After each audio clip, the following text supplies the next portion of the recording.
Di depan gerbang, langit gelap menyaksikan Nathan, Logan, dan Samuel memasuki kediaman Ravenscroft yang kini terbuka lebar oleh kekuatan ledakan yang dilakukan oleh Nathan. Kediaman Ravenscroft tampak hancur dan penuh asap. Nathan, Logan, dan Samuel bergerak maju dengan hati-hati melalui puing-puing. Beberapa bawahan Ravenscroft mulai berkumpul dengan senjata mereka, siap untuk meluncurkan tembakan. Nathan bersiul. Ia segera menekan tombol di telinga.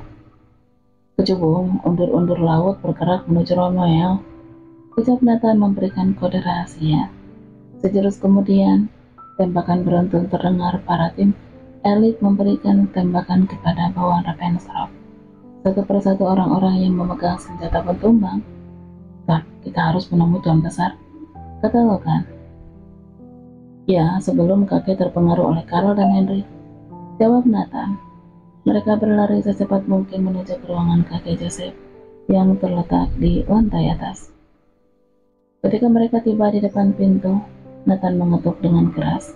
"Kakek Joseph," serunya. Setelah beberapa saat, kakek Joseph membuka pintu dengan ekspresi wajah yang terlihat takut dan cemas. "Nathaniel, kau memang tidak lumpuh. Jadi selama ini kau memang benar-benar membohongiku. Dan lagi, kau kenapa membakar kediaman dan datang menyerah?"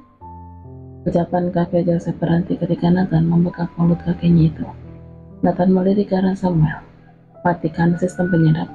Thomas masih memantau," ucap Nathan dengan suara pelan. "Baik, Tuan," jawab Samuel yang kemudian berlalu. Nathan mendorong tubuh kakek Joseph ke dalam kamar. Dia melepaskan bekapan mulutnya. "Kakek, saya minta maaf. Namun ada yang ingin saya katakan. Dengar, Kek. Kediaman yang kakek berikan sengaja aku bakar karena aku tidak ingin jadi sengketa." Dan Nathan menatap ke arah Logan. "Berikan dokumennya," pinta Nathan. Logan segera menyerahkan dokumen yang diminta oleh Nathan. Nathan meraih dokumen tersebut. "Kek, kau tahu, dalam keluarga hanya kakek yang peduli pada saya. Saya tahu, paman pertama dan paman kedua, mereka bukan anak-anak kakek. Simpan ini." Nathan memberikan dokumen tersebut kepada kakek Joseph. Kakek Joseph terheran. Pria sepuh itu belum mengerti. "Apa ini, Nathan?" tanya kakek Joseph. "Aku undur diri dari Ravenscroft. Dokumen itu adalah hasil dari tes DNA dan beberapa kecurangan yang dilakukan oleh paman ke-1 dan kedua," ucap Nathan. "Aku tidak mengerti apa yang kau katakan," ucap kakek Joseph. Nathan membuang napas berat. "Ayah saya hanya anak pancingan. Setelah itu, istri Anda hamil, namun sayangnya, kakek sudah ditipu," jelas Nathan. Seperti sebuah batu besar jatuh dari langit menimpa kakek Joseph. Kakinya gemetar. Jadi, selama ini istrinya telah selingkuh? Kenapa dia tidak menyadari hal itu hingga ke setua ini? "Kakek," panggil Nathan. Dia memeluk tubuh kakek Joseph yang mulai limpah. "Kek, Carol dan Henry sudah tahu jika mereka bukan berdarah Ravenscroft. Dari itu mereka ingin menghabisimu," sambung Nathan. Kakek Joseph terdiam sejenak. Matanya penuh kebingungan dan kesedihan. "Apa maksudmu, Nathaniel? Aku tidak bisa percaya ini." Nathan menjawab dengan penuh empati dan kasihan. "Kakek, ini bukan salahmu. Mereka telah memanipulasi segalanya. Aku ingin kau tahu kebenaran. Malam ini saya undur diri dari Ravenscroft. Semua keputusan ada di tangan kakek," kata Nathan. Nathan pun membimbing kakek Joseph untuk duduk di atas tempat tidur. Sebelum dia pergi, Nathan memeluk tubuh kakek Joseph. "Kecil dan besarnya, aku udah mendapatkan kasih sayang darimu, Kek. Jaga dirimu baik-baik," ucap Nathan tanpa sadar air matanya menitik. Nathan menggosok kasar pipinya. Dia melepaskan pelukannya dari kakeknya itu. Tanpa sepatah kata, Nathan memutar tubuhnya, melangkah meninggalkan kakek Joseph yang masih termenung dan juga syok.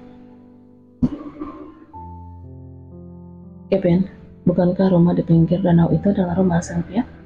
Sejak kita berada di kediaman Azure, sepertinya aku tidak pernah mengetahui jika Azure sering membeli sayur di rumah dekat danau itu," kata Adam yang saat ini menyetir melewati gelapnya hutan Eka. Kevin menoleh ke samping ke arah Adam. "Kita udah lama tidak kesini, bro. Siapa tahu rumah itu baru dibangun. Lagian jantungmu pasti sedang berdebar ya, karena akan bertemu dengan wanita pedalaman. Kamu benar bro, jantungku meloncat-loncat seperti vampir dinasti Cina. Apa yang sedang dilakukan oleh Sylvia ya?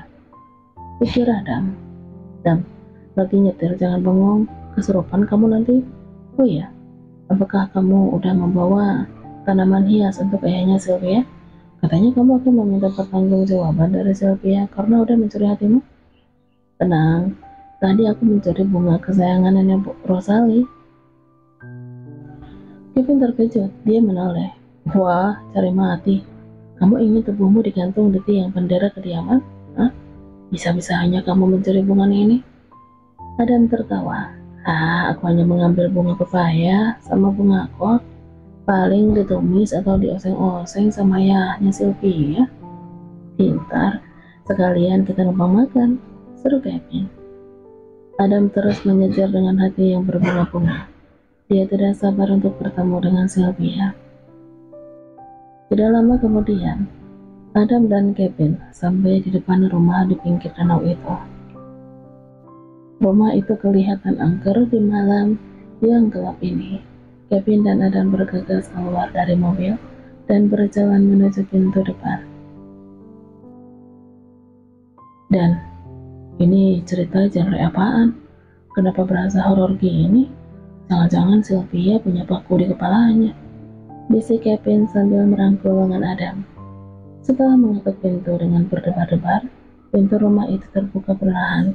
Muncullah sosok wanita berambut panjang. Wah, teriak Adam ketika melihat siapa yang berdiri di hadapan mereka. Sylvia menyisihkan rambutnya. Maaf, rambutku masih belum kering, jadi aku urai, kata Sylvia. Adam, Kevin, apa yang kalian lakukan di sini malam-malam gini? Tanya Sylvia. Kami diperintahkan oleh nenek kami jika kediaman Azure akan merayakan pesta. Jadi besok pagi apakah ada sayur? Tanya Kevin. Sylvia tersenyum. Sayur? Besok pagi? Oh tentu saja. Aku akan menyiapkan yang terbaik untuk kediaman Azure. Tapi mengapa kalian berdua yang datang? Adam berdaya malu. Kami juga membawa tanaman hias untuk ayahmu sih. Kira-kira mau kan beliau menerima bunga pepaya dan bunga kol? Sylvia tertawa kecil. Aku yakin ayahku akan senang menerimanya, meskipun mungkin agak bingung dengan pilihan tanaman yang unik ini. Mari masuk, aku sedang membuat teh hangat di dalam. Oh tidak perlu, kami harus segera kembali. Karena kami ada tugas, kata Kevin. Ada masa, Mason? Ya, kalau ada waktu besok malam datang ke pesta ya. Sylvia mengangguk sambil tersenyum ramah. Tentu Adam, aku akan datang ke pesta kediaman Azura besok malam.